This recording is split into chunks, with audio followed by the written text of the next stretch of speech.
Bezos is retiring. Multi-million-pound company, and he's retiring. I think it came out today. He's retiring. What interested me is that it's an interesting alert that he's retiring today on the same day that the company has just been fined something like $65 million for trying to steal the tips off their drivers.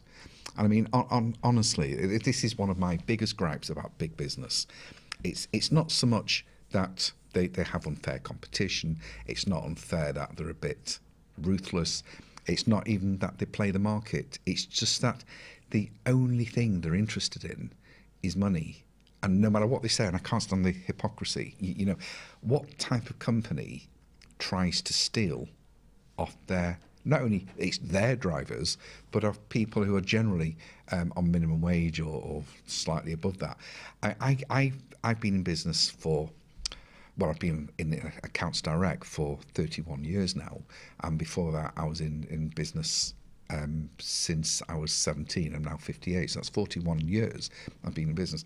And I don't think I've really come across anyone, I mean, there's always the odd crook, but I don't really think I've come across anyone that has gone out of their way to cheat their employers or really cheat their customers or anyone else. So it just says, what will they do for money? I mentioned another time that I wasn't referring to Tesco's in particular, but my opinion is that big business and supermarkets, they will poison you to make a few quid if they could get away with it. This is how I think of them, because I don't believe that they give a damn about anyone except making money. I've gone into this. I think you know my opinions. It's it's awful, and this type of mentality, it's not just restricted to Amazon.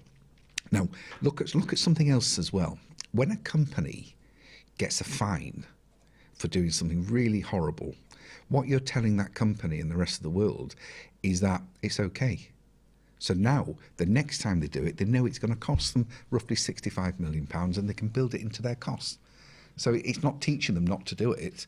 It's just giving them a basis to set their prices, and it's another expense that they've got to build in, and they can make a decision whether they can work it or make it work or get make it a bit trickier, just a bit slimier. And I'm sorry if I'm quite aggressive about this, but I'm not really sorry. I just think it's awful, and I don't think you should copy this type of mentality. But now that I know that the Amazon drivers' tips is just merely deducted from their wages, maybe we should look at another way of rewarding them.